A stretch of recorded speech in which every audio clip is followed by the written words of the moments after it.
Bonjour à tous, je suis contente de vous retrouver dans ce nouvel épisode sur mes lectures, les lectures donc cette fois-ci de février 2021.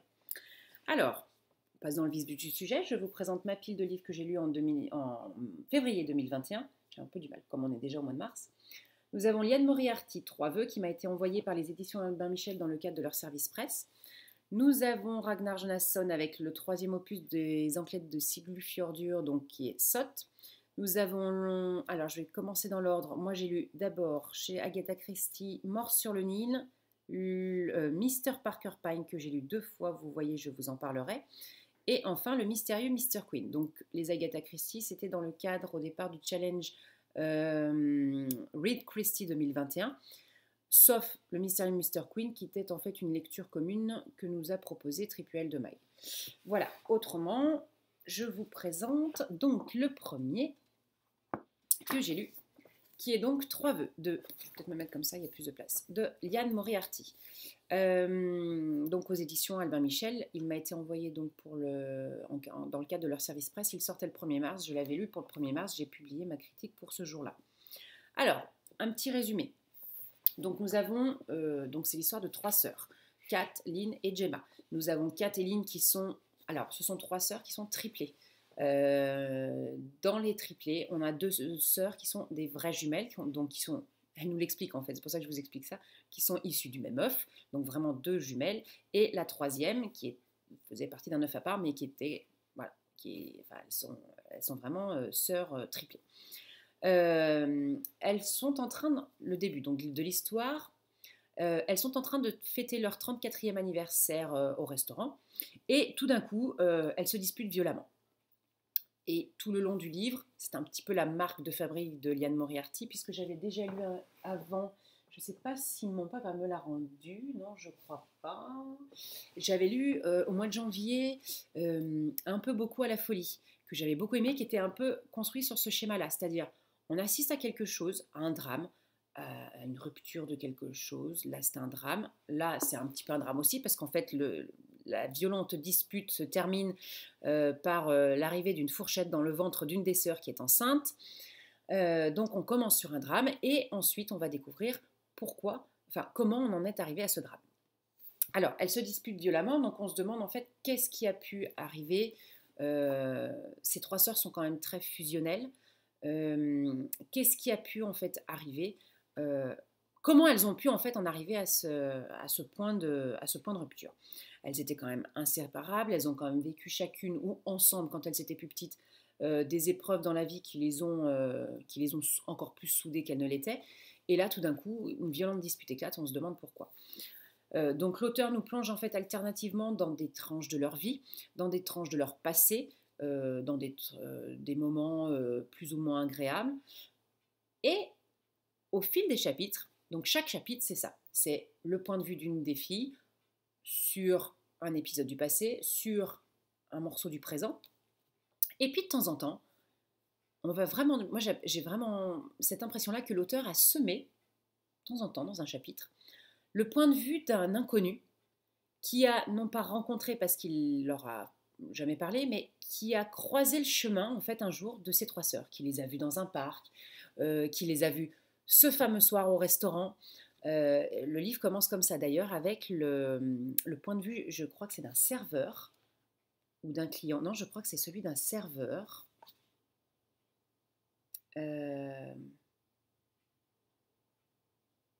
Non, je sais plus. J'arrive pas à savoir si c'est le serveur ou si c'est juste un client. Mais donc en fait, qui a vu ce qui s'est passé et qui nous raconte en fait alors, le serveur qui nous raconte cette dispute, mais autrement les autres personnes qui ont croisé leur vie, enfin qui ont croisé leur chemin un moment ou un autre, mais ça peut être un moment complètement banal, c'est-à-dire il y en a un ou une qui les rencontre sur la plage, qui se dit oh, j'aurais aimé avoir trois sœurs, enfin avoir des sœurs comme ça, qu'on soit trois, qu'on soit soudés, moi j'étais toute seule, voilà, c'est juste ça, l'ambiance qu'elle dégageait, ou qui nous montre qu'elles étaient encore plus finalement, qui nous montre encore plus qu'elles étaient vraiment très soudées. On se dit mais comment elles ont pu en arriver là? Voilà. Donc l'auteur nous plonge alternativement dans des tranches de vie, sur leur enfance, leur passé, leur drame. Voilà. Alors, Mon avis personnel, la vie des trois filles est vraiment très bien recherchée, très fouillée. On en connaît beaucoup en fait sur leur psychologie, euh, vraiment sur la psychologie de chacune. On en a une qui est super carrée, qui fait des plans de vie à long terme, c'est-à-dire à 5 ans, avec son mari. Son mari est pareil, ils font des plans de vie à 5 ans. Bon, d'ici 5 ans, qu'est-ce qu'on fait? Allez, l'année prochaine, on va faire ça. Dans 2 ans, on fera un bébé. Dans 3 ans, on fera ci. On achètera une maison, etc. Voilà. Euh, on a la deuxième sœur, donc la deuxième vraie jumelle de cette première, qui est carrée aussi, mais quand même beaucoup moins, qui a d'ailleurs un caractère complètement différent de la première. Et on a la troisième, qui n'est donc pas issue du même œuf. On a la troisième qui est un petit peu entre les deux et qui, enfin moi j'ai eu cette impression qu'il a du mal finalement à se positionner par rapport à ses deux sœurs. Les deux autres, chacune choisit son camp quand les parents se séparent. Elle est au milieu, elle veut un petit peu faire plaisir à tout le monde. Voilà, elle essaye vraiment, en même temps, elle ne sait pas trop où se positionner, mais en même temps, elle essaye de ressouder tout ça, de remettre tout le monde ensemble. Voilà, donc c'est vraiment trois sœurs complètement différentes. Donc la psychologie est très fouillée, les chapitres sont courts, donc ça va assez vite à le lire finalement, parce qu'on peut se dire, allez, je lis un chapitre ou je lis deux, tiens, j'ai le temps de lire un deuxième, j'y vais. Donc on avance très très vite. Euh, les situations sont quand même parfois cocasses quand on voit cette histoire au restaurant, là, quand la fourchette atterrit dans le ventre de la sœur qui est enceinte, alors que, enfin, non, je veux pas spoiler la fin de l'histoire, mais les situations sont quand même parfois très rigolotes quand elles racontent notamment leur enfance ou quand elles se disent des choses, elles se disent la vérité, hein, mais elles se disent les choses euh, très, mince, j'ai perdu le mot, très librement. Voilà. Je trouve juste dommage. Alors, il y a aussi des situations, voilà, j'allais dire, il y a des situations qui sont très rigolotes, qui sont très cocasses. Il y a quand même des situations, quand elles racontent leur vie, qui sont beaucoup plus dramatiques. Euh, il y en a une qui a vécu quand même un gros drame au début quand elle était adulte. Euh, voilà, c'est vraiment... il y a de tout. Moi, j'ai adoré. La seule chose que je regrette, c'est que finalement, ce livre est de, je vais vous donner la date, il a été publié au départ, donc en 2021 chez Albin Michel, il est de 2003. Et je regrette vraiment qu'on ait dû attendre le succès de la série Big Little Lies qui a été diffusée à l'automne, je crois, sur TF1. Je trouve dommage qu'on ait dû attendre le succès finalement de ce film, enfin de cette série, pour avoir accès au livre de Liane Moriarty. Parce que franchement, euh, c'est c'est rafraîchissant, je vous dis, c'est le deuxième que je lis, puisque j'avais donc lu un peu beaucoup à la folie. Alors, Big Little Lies, moi j'ai regardé la série, j'ai pas encore lu le livre. Euh, et j'en ai deux qui m'attendent. Non, un, je sais plus. Dans ma pile à lire. Ah oui, j'ai encore le secret du mari qui m'attend. Et bon, j'essaye de faire baisser un petit peu ma pile à lire, mais après, je vais acheter. Là, je l'ai vu l'autre jour en allant pour mon fils à la librairie. Euh, le dernier qui est sorti en poche. J'arrive plus à me souvenir du nom.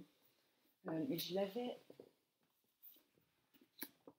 Voilà, 9 parfaits étrangers, puisque donc avec le livre, j'ai reçu ce marque-page. Voilà, le nouveau roman de Liane Moriarty, 9 parfaits étrangers. Je l'ai vu l'autre jour, j'ai hésité, puis j'ai dit non, pour l'instant j'en ai assez dans ma pile à lire, on verra plus tard. Et donc voilà. Euh, j'ai vraiment pas été déçue de ce livre par rapport au premier. J'avais beaucoup aimé. Rien à voir, l'histoire n'a rien à voir, si ce n'est que ça met en scène des femmes, encore une fois. Dans Big Little Lies, c'était la même chose. Enfin, dans Petit Secret, Grand Mensonge, je crois qu'il s'appelle. Il est sorti en livre, hein, celui qui est tiré de la série. Je ne l'ai pas lu. Euh, dans Un peu beaucoup à la folie, c'est exactement la même chose. Pardon. Et dans celui-ci, c'est pareil. C'est vraiment l'histoire. On est plongé dans l'histoire des femmes. Pardon. Je m'étouffe. Je pars un coup. Alors, en conclusion, on a du mensonge, on a des trahisons, on a des secrets un peu insoupçonnables, On a ce lien qui unit ces triplés. Il y a la maman qui donne aussi de temps en temps son point de vue justement sur ses trois sœurs.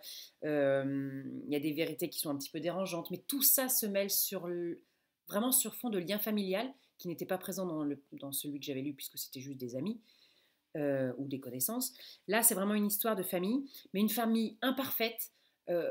Comme on le vit tous finalement, avec du sarcasme un peu grinçant, avec quand même aussi, c'est vraiment bien construit, c'est vraiment bien fouillé, donc c'est une histoire quand même qui est très profonde euh, et qui est très réaliste. Dans ce qu'elles ont vécu ou ce qu'elles sont encore en train de vivre, c'est quand même très réaliste.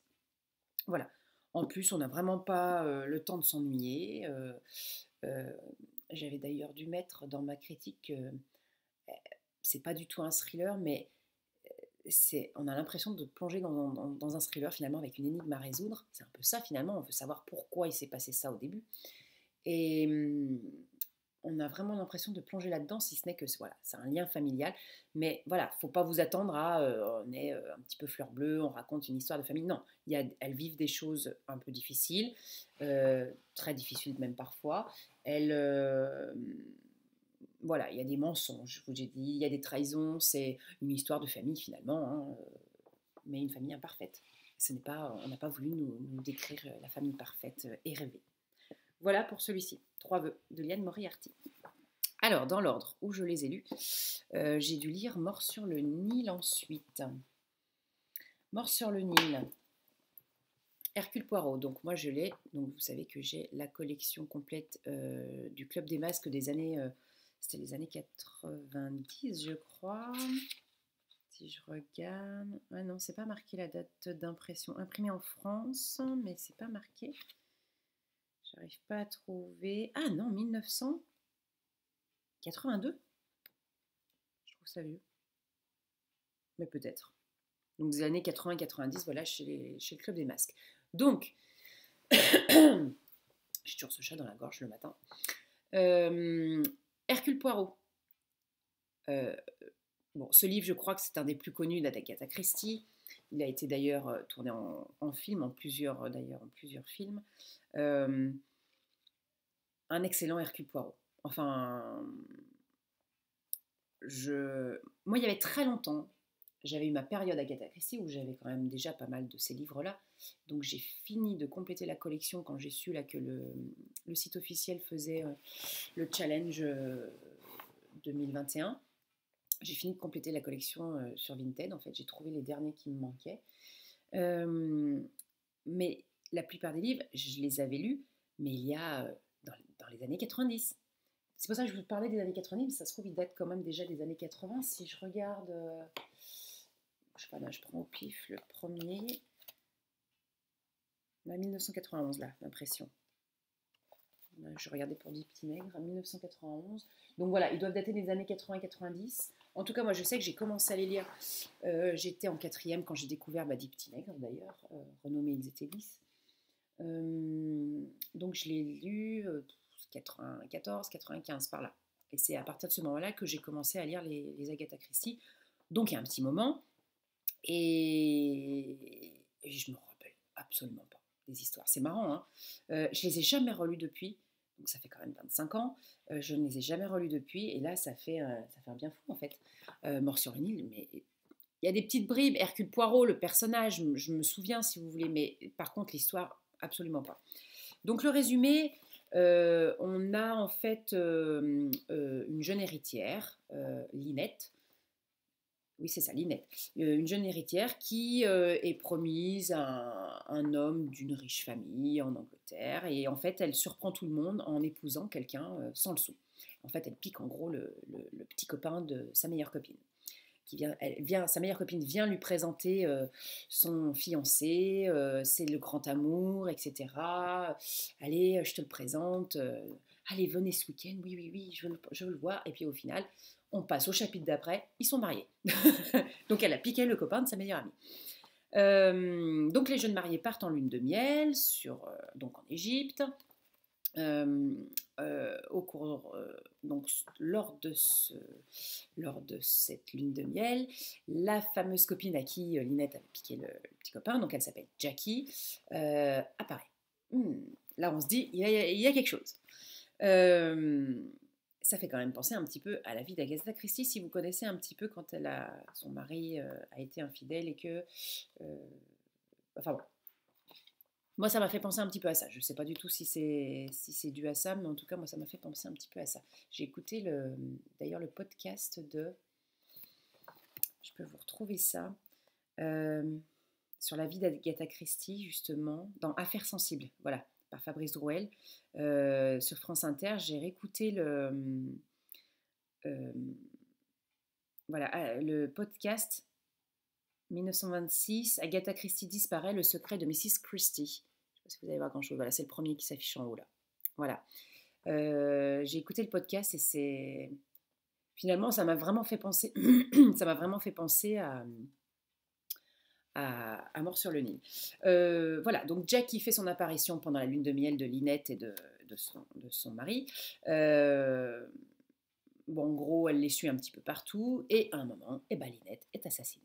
Et donc, forcément, les soupçons se portent sur Jackie, mais qui ne peut pas avoir, vu l'alibi qu'elle a, elle ne peut pas avoir tué Lynette. Sur ce bateau, nous avons également d'autres personnages, euh, et notamment, nous avons Hercule Poirot, qui fait partie des passagers et qui va tenter avec le colonel Race, qu'il connaît déjà, qu'il a déjà rencontré dans d'autres livres d'ailleurs. Ils vont tenter de résoudre ce mystère et c'est bien sûr un vrai sac de nœuds, mais c'est Hercule Poirot. Alors l'assassinat paraît impossible, enfin, comme ça s'est produit. Chacun des présumés coupables a un sacré alibi, formé par les autres en fait, les autres passagers. Et en fait, je suis perturbée parce qu'il y a mon fils qui arrive, qui passe et tout. Je suis plus du tout concentrée dans mon truc.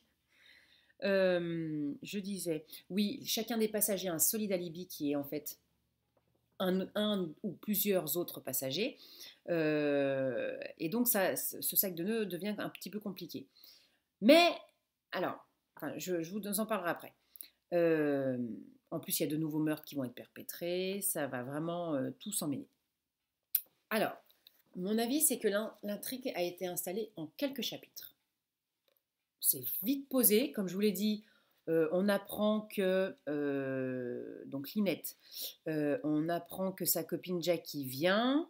Lynette, Jackie, oh, je vais me marier, j'ai rencontré un homme extraordinaire. Ah, bah viens, je te le présente et tout.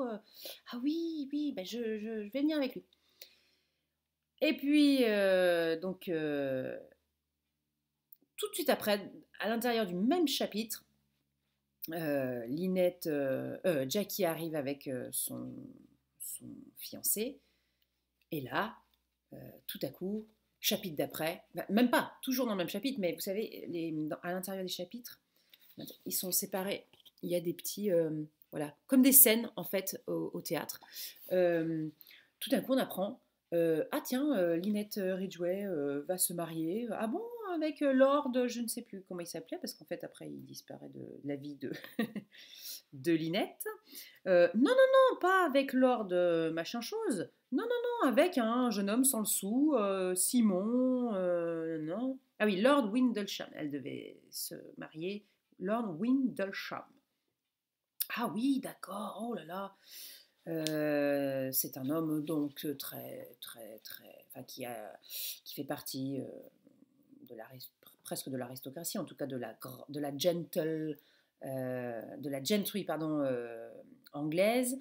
Non, non, non, non, non, elle va se marier donc avec un homme sans le sou qui s'appelle Simon, etc. Donc, l'intrigue est installée très vite. Ils partent tout de suite donc en lune de miel. Et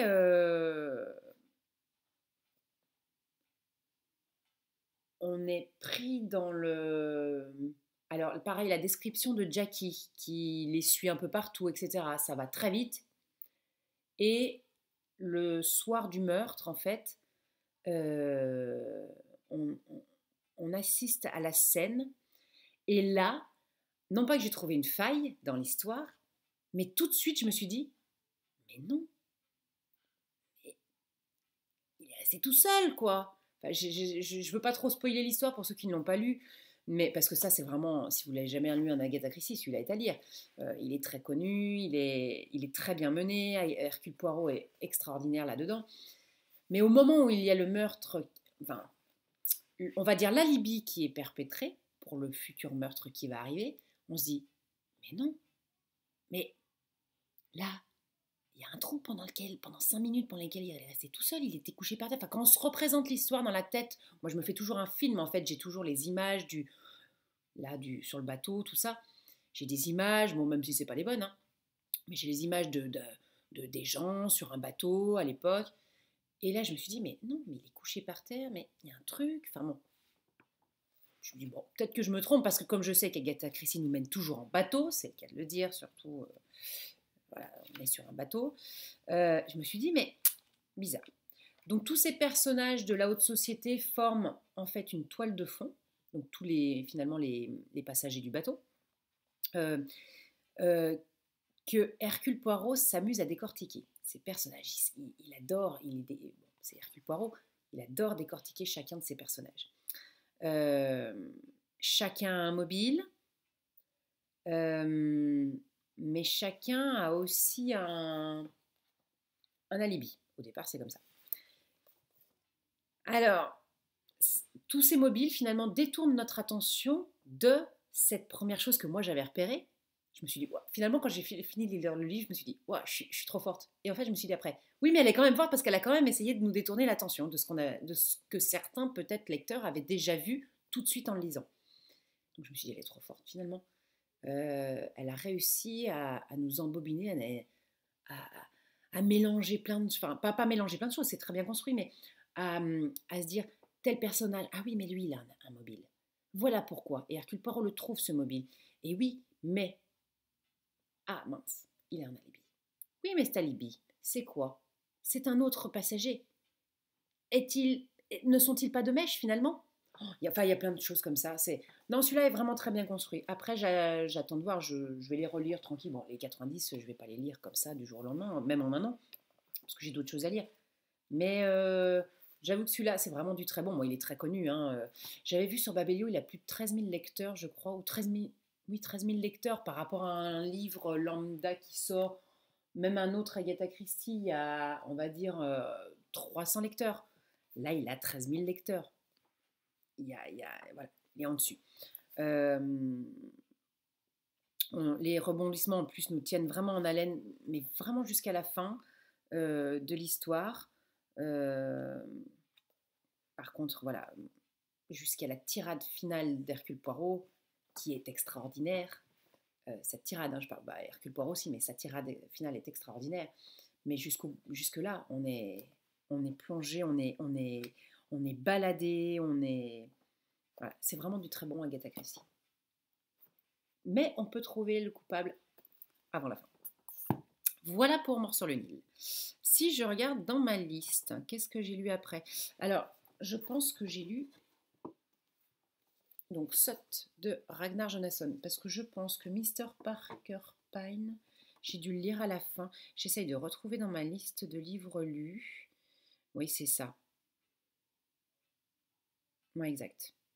Alors,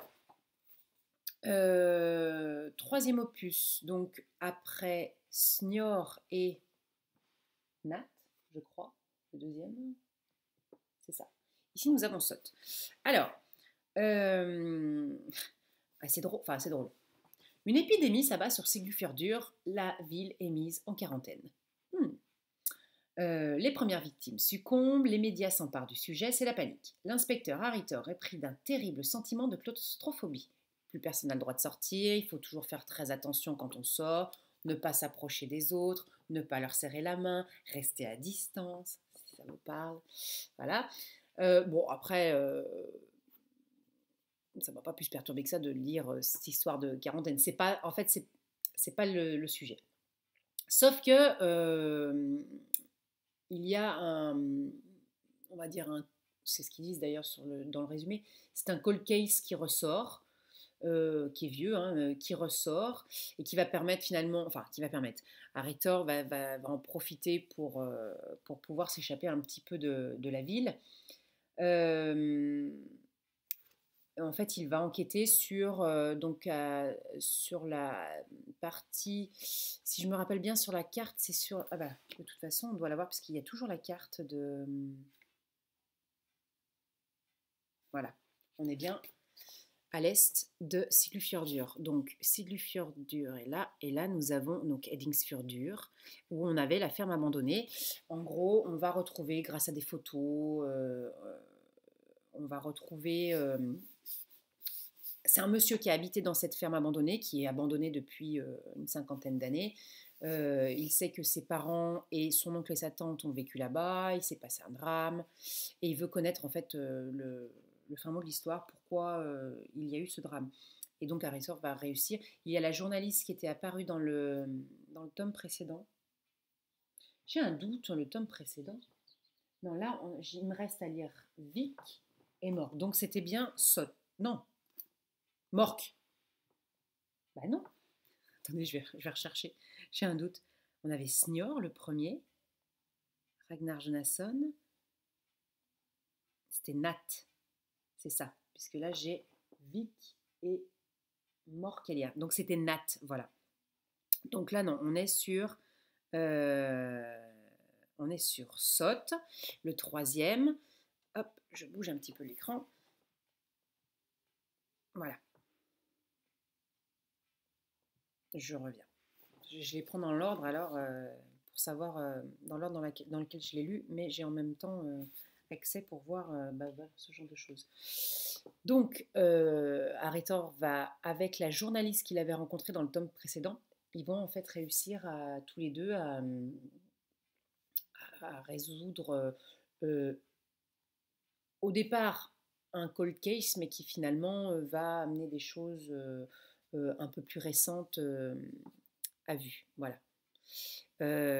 Ici, alors Eddingsfjordur est encore plus retiré que Siglufjordur. Si vous avez déjà lu enfin, les enquêtes de Siglufjordur, vous avez en fait Siglufjordur qui est là. Hop, hop, hop, je suis à l'envers en fait. Siglufjordur est là. Et en fait, donc ça se passe ici, un endroit où il n'y a personne qui habite, si ce n'est donc cette famille qui habitait, voilà, d'ailleurs c'est marqué ferme abandonnée au bord du lagon, qui est là, le lagon d'Eddingsfjordur. Et maintenant, on a un tunnel, mais avant, il n'y avait pas le tunnel. D'ailleurs, au début, je ne sais plus si c'était dans le 1, c'était dans le 2, où le tunnel était en train d'être terminé, finalement, d'être construit. Là, maintenant, le tunnel est construit, mais l'atmosphère déjà de Siglufjordur donc est assez oppressante. En plus, là, on est dans un cas de quarantaine où on n'a pas le droit de sortir. Harry sort et il commence à, voilà, comme c'est marqué derrière, il commence à être atteint de claustrophobie. Et en fait, il veut absolument en sortir, comme d'ailleurs tous les autres habitants, il veut absolument sortir de sa ville. Et au moment où il en sort, il tombe sur cet endroit qu'il visite même 50 ans plus tard, mais qui est à la limite pire que Siglufjordur parce qu'il n'y a rien, il n'y a pas une seule habitation. Et cette ferme vraiment était à l'abandon, mais en plus à l'époque ils étaient donc tout seuls à habiter dans ce coin. Pourquoi ils sont allés habiter là? Il n'y avait rien.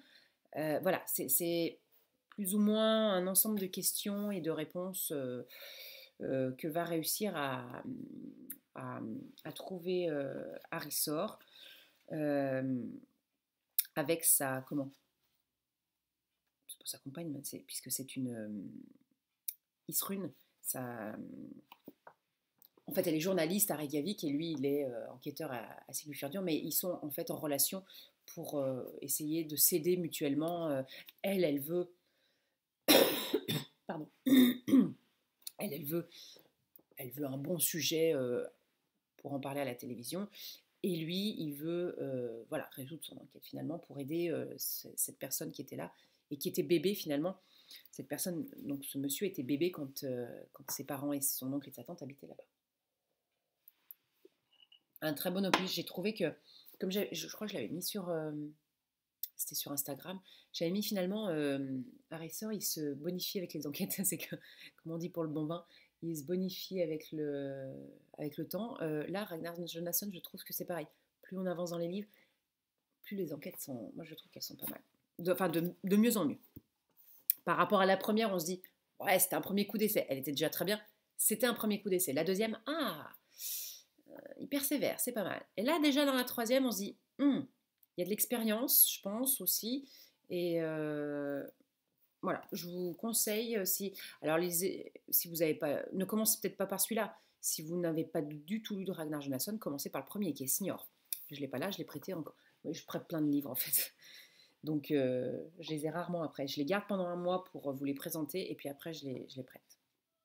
Ensuite, j'ai lu Mr. Parker Pine ou Mr. Queen. Je crois que c'est Mr. Parker Pine. Si je regarde dans la liste, oui, c'est ça. C'est ça. J'ai lu Mr. Parker Pine. L'occasion de le lire dans les deux éditions, puisque ça, c'est celle que j'avais. Ça, c'est celle que le livre de poche m'a envoyée très gentiment dans le cadre du Read Christie 21, puisque c'est Mr. Parker Pine qui est le livre qu'a recommandé le site pour le mois de février, l'histoire d'amour. Alors, pourquoi l'histoire d'amour ? Quel que soit votre problème... Alors, je vous lis le résumé de celui-ci. Je vous le mets en même temps. Quel que soit votre problème, Parker Pine, professeur de bonheur, s'engage à vous faire retrouver l'amour et la joie de vivre. Évidemment, ces tarifs sont parfois un peu élevés, mais qui ne risquent rien à rien. Donc nous avons 12 nouvelles dedans. Là, nous avons 12 nouvelles aussi, qui ne sont pas forcément d'ailleurs dans le même ordre, forcément que dans le premier. Je vous lis le résumé ici. Êtes-vous heureux ? Dans le cas contraire, consultez Mr. Parker Pine, 17 Richmond Street. Voilà. Cette annonce parue dans le Times attire bien des clients un peu incrédules, mais sans aucun doute malheureux. Aux quatre coins du monde, à Delphes, Shiraz ou Londres, Parker Pine, professeur de bonheur, s'engage à vous faire retrouver l'amour et la joie de vivre. Évidemment, ces tarifs peuvent parfois paraître un peu élevés, mais qui ne risquent rien à rien, et vous pouvez être sûr que Parker Pine mettra en œuvre tous les moyens nécessaires, y compris les mises en scène les plus abracadabrantes. 12 nouvelles. Donc Mr. Parker Pine, donc je vous ai lu l'annonce en fait qui paraît dans le Times. Mr. Parker Pine est donc un professeur de bonheur, apparemment. Il promet le bonheur finalement en se basant sur la psychologie des gens. Il a étudié, on va dire un observateur, un peu comme Mr. Satterthwaite dans le mystérieux Mr. Queen. C'est un observateur qui a beaucoup étudié la psychologie des gens et qui a beaucoup étudié les statistiques. Et donc, il se base sur la psychologie et aussi sur ces 35 ans qu'il a donné au gouvernement en tant que statisticien. Il adore les déboires humains. Dans celui-ci, les premières nouvelles sont, pour la plupart, on va dire, des gens qui sont malheureux dans leur vie personnelle, amoureuse, dans leur mariage, etc.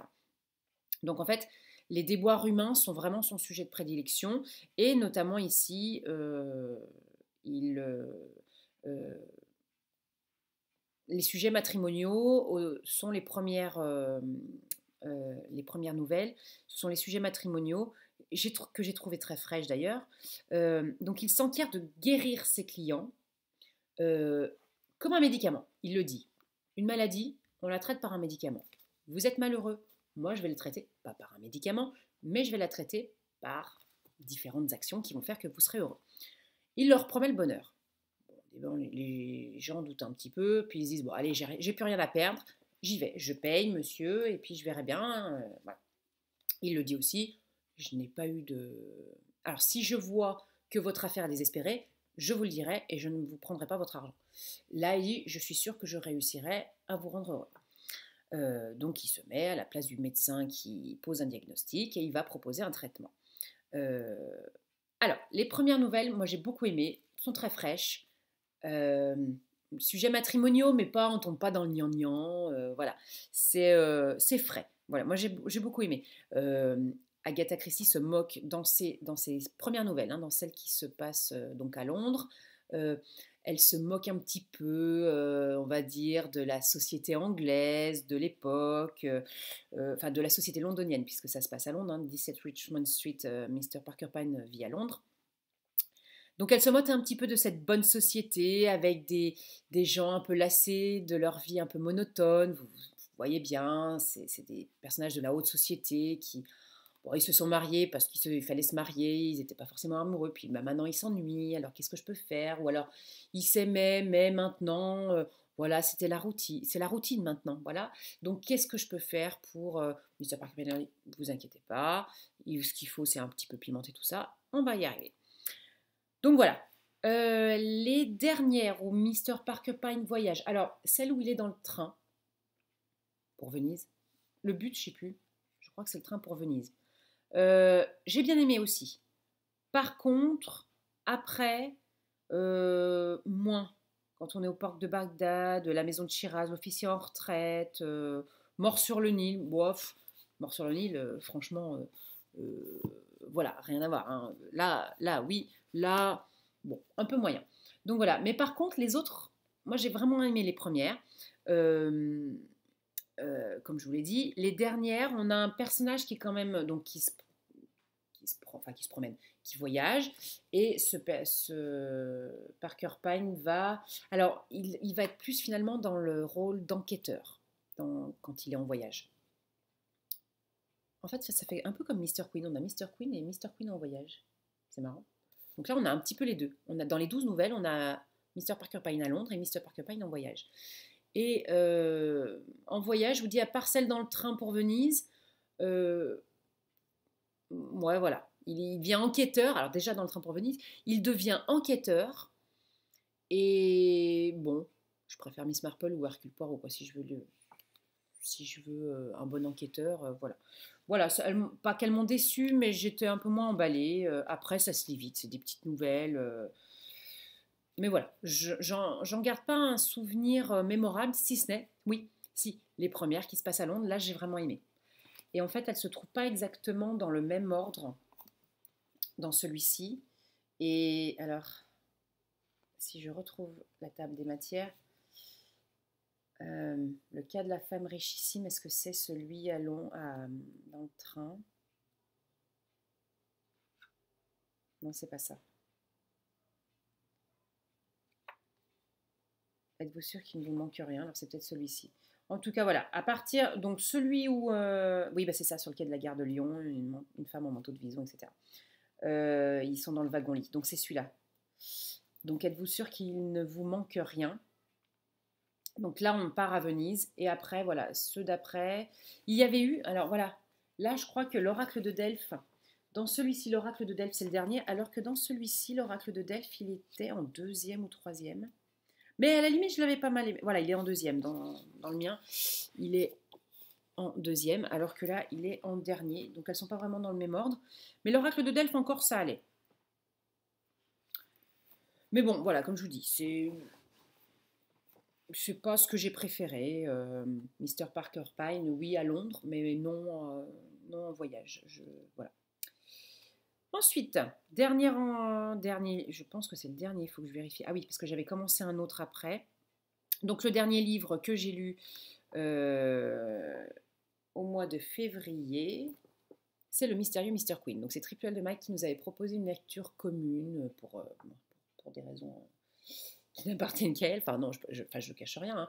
Elle avait vu donc Mr. Parker Pine, puis elle avait un doute sur Mr. Queen, qui c'était, etc. Surtout qu'il y a quand même le personnage de Mr. Satterthwaite qui apparaît beaucoup, donc elle voulait revoir qui c'était un petit peu. Je l'avais jamais lu. Celui-là, il vient de Vinted d'ailleurs. Mr. Queen et Mr. Queen en voyage font partie de ceux que j'ai achetés au mois de décembre. Quand j'ai su que le challenge se mettait en route, j'ai complété ma collection, je les ai tous trouvés. Enfin, tous ceux qui me manquaient. Le mystérieux Mr. Queen. Alors, le mystérieux Mr. Queen, comment dire ça? C'est un personnage qui... Alors, en fait, au départ, on n'a pas Mr. Queen. D'ailleurs, je me suis dit, mais pourquoi ça s'appelle Mr. Queen? En fait, on a Mr. Satterthwaite. Mr. Satterthwaite, c'est un vieux célibataire, un peu snob, qui aime bien profiter de la vie, mais sans avoir de soucis, de tracas. Donc il ne s'est pas marié, il n'a pas eu d'enfant, mais juste pour ça, d'ailleurs il le dit à un moment, hein, il ne s'est pas marié parce qu'il n'avait pas envie de soucis, il n'a pas eu d'enfant parce qu'il n'avait pas envie de s'encombrer avec ce genre de tracas. Et voilà, donc il a 62 ans, on nous le dit au départ. Donc Mr. Satterthwaite avait 62 ans, c'était un petit homme sec, un peu courbé, avec une figure pointue qui ressemblait de façon étonnante au museau d'un renard. Il s'intéressait beaucoup, et peut-être d'une façon exagérée, à la vie des autres. Voilà ce qui est intéressant, justement.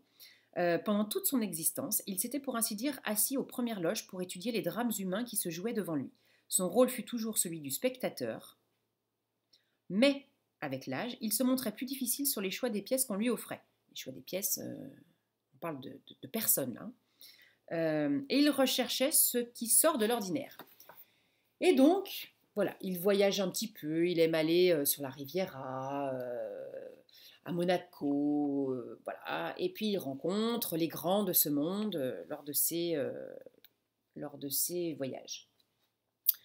Il est friand d'enquête, il est friand de psychologie humaine, et tout ça, quand certaines personnes lui parlent, tiens, il y a telle personne qui a disparu, ah bon, dites-moi en plus.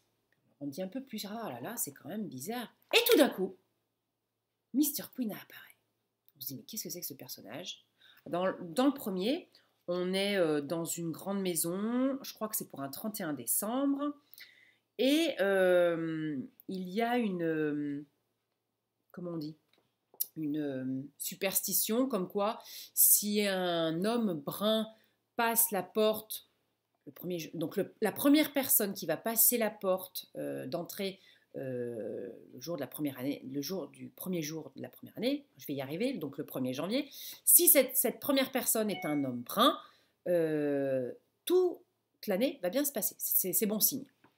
Et en fait, eh bien là, la première personne qui apparaît, j'essaie en même temps de vous retrouver, la première personne qui apparaît, qui frappe à la porte, c'est quelqu'un qui, son auto est tombé en panne, et il s'appelle Mr. Queen. Excusez-moi de... Donc, il ouvrit, donc le monsieur chez qui on est. On entendit soudain 3 coups frapper à la porte d'entrée. Tout le monde sursauta. Qui diable pouvait bien venir à une telle heure? Surpris, il se regardait. J'y vais, gna gna.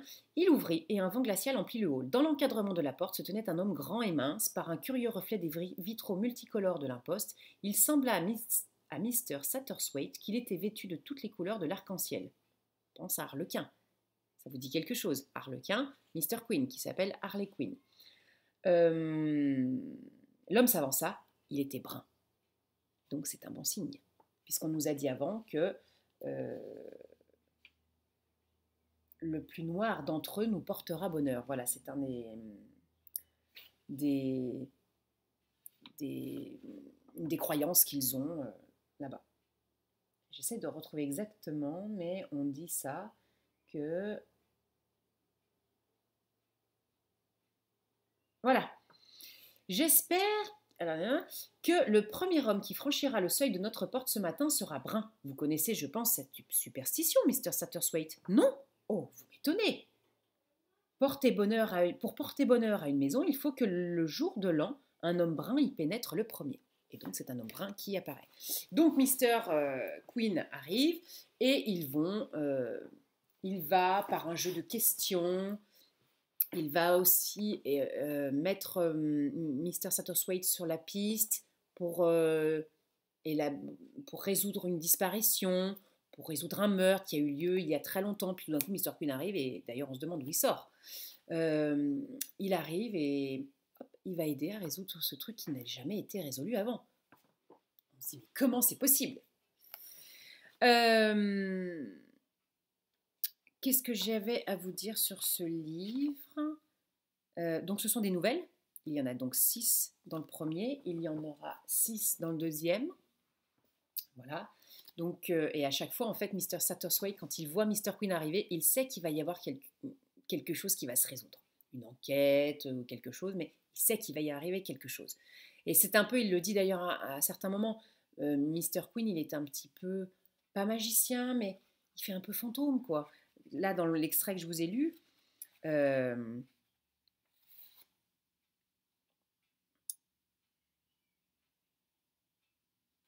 voilà, donc il dit qu'il a un problème, bon, voilà, je suis en panne, etc. Mon chauffeur sait ce qu'il y a à faire, je ne me suis pas présentée, je m'appelle Queen, Harley Quinn. Harlequin, puisque M. Satterthwaite avait trouvé qu'il était vêtu de toutes les couleurs de l'arc-en-ciel.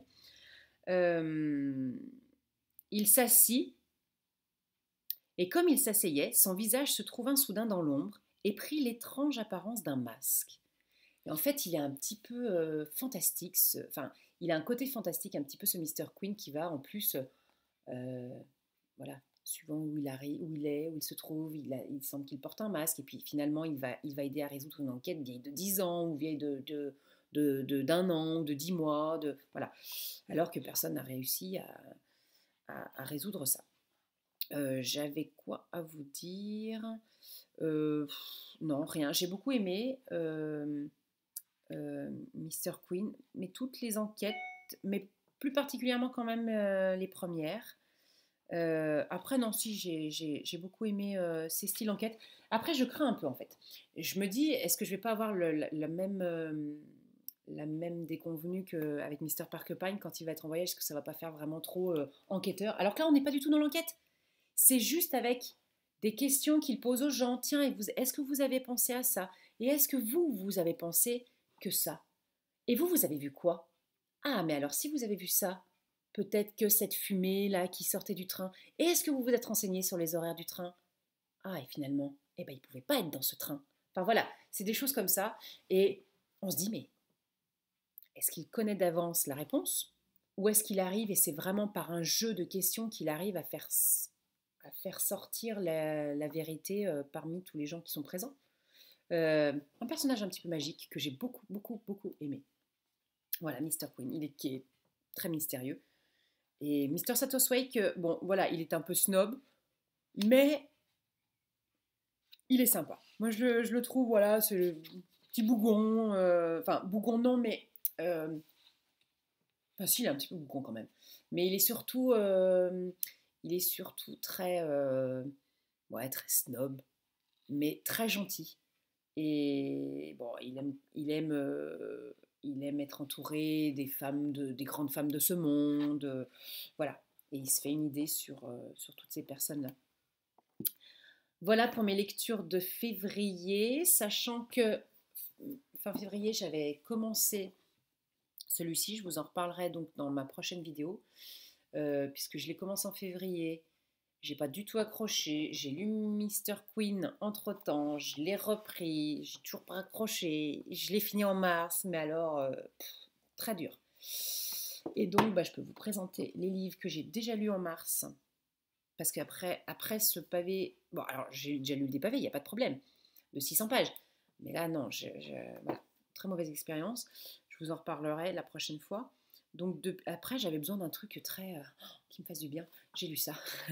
J'ai pris un Agatha Raisin. C'est toujours bien quand on lit, quand on est plongé, notamment dans des thrillers qui sont très durs.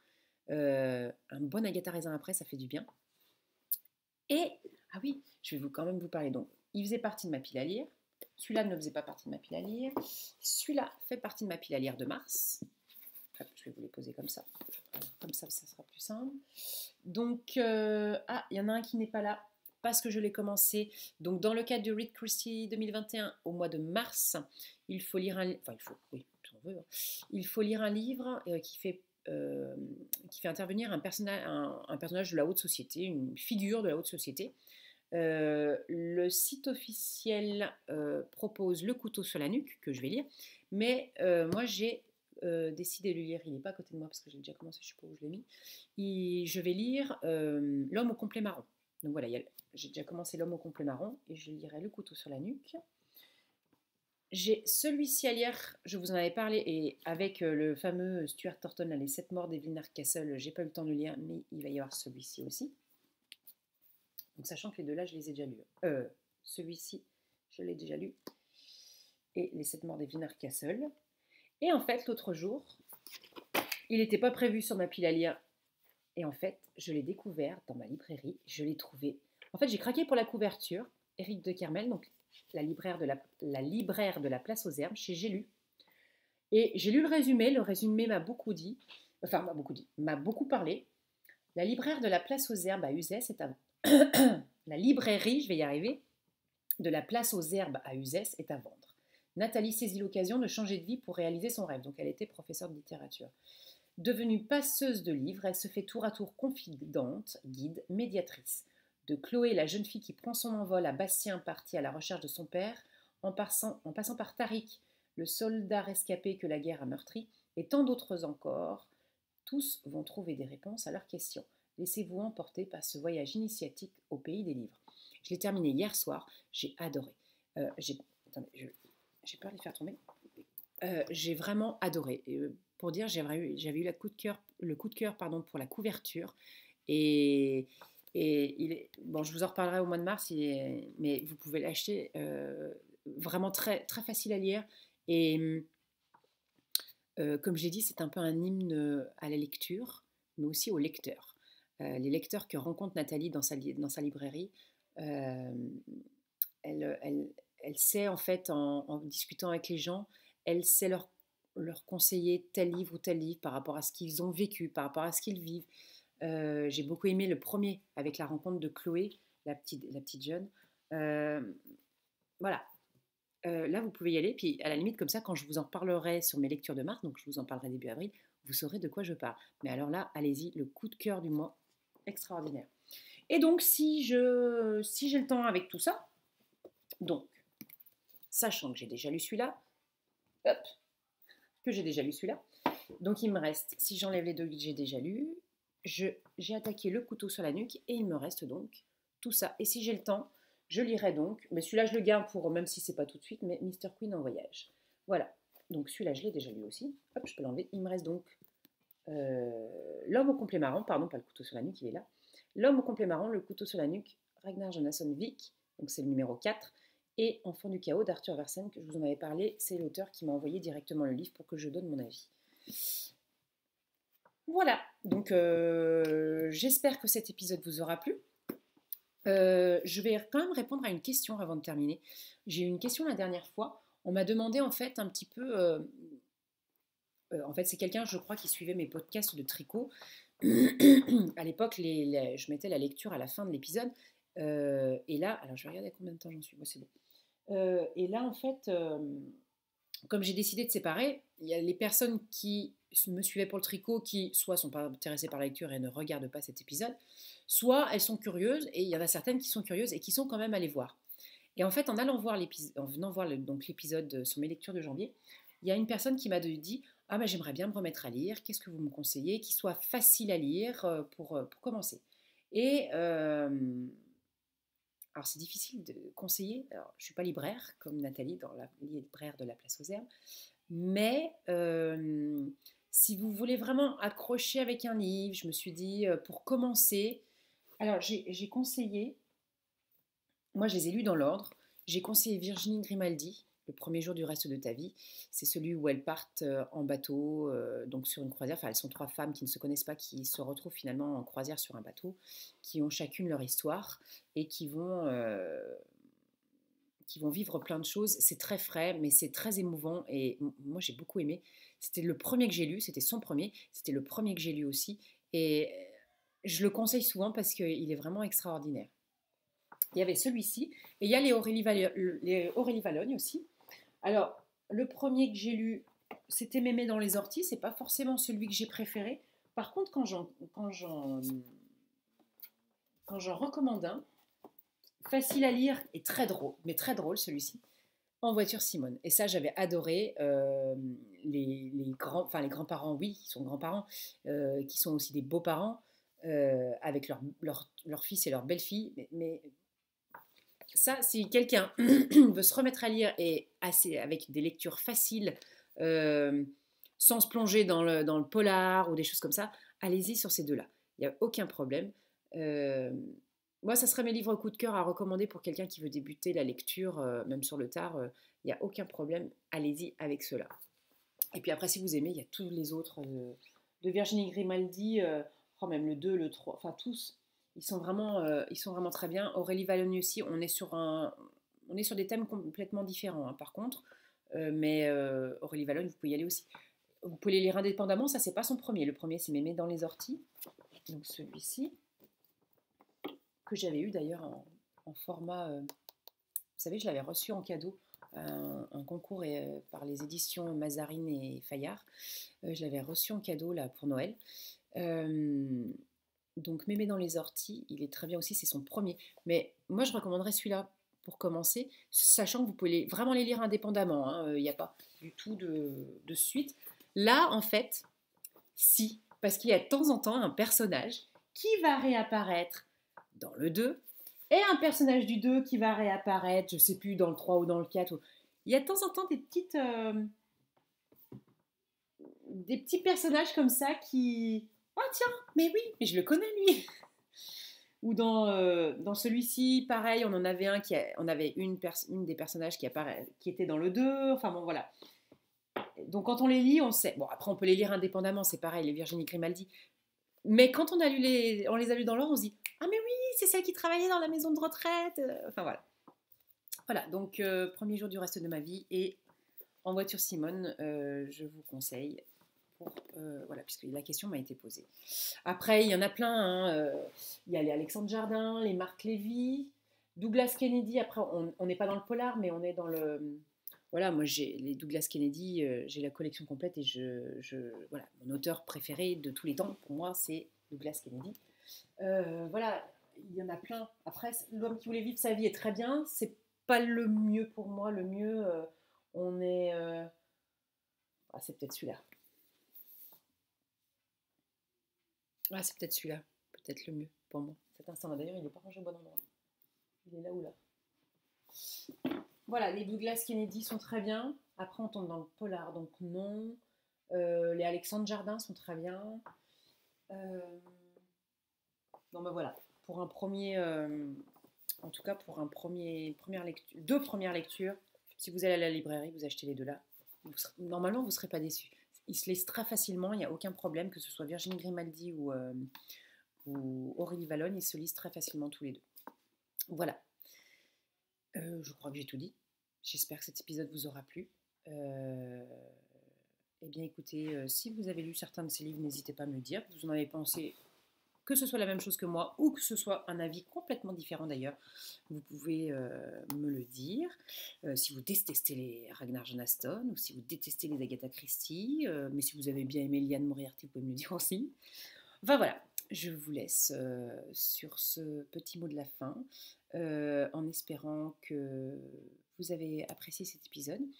Et puis je vous retrouve avec ces livres que je vais lire au mois de mars. Je vous retrouve dans à peu près un mois pour vous en parler. Voilà, je vous souhaite de bonnes lectures et je vous dis à très bientôt. Au revoir.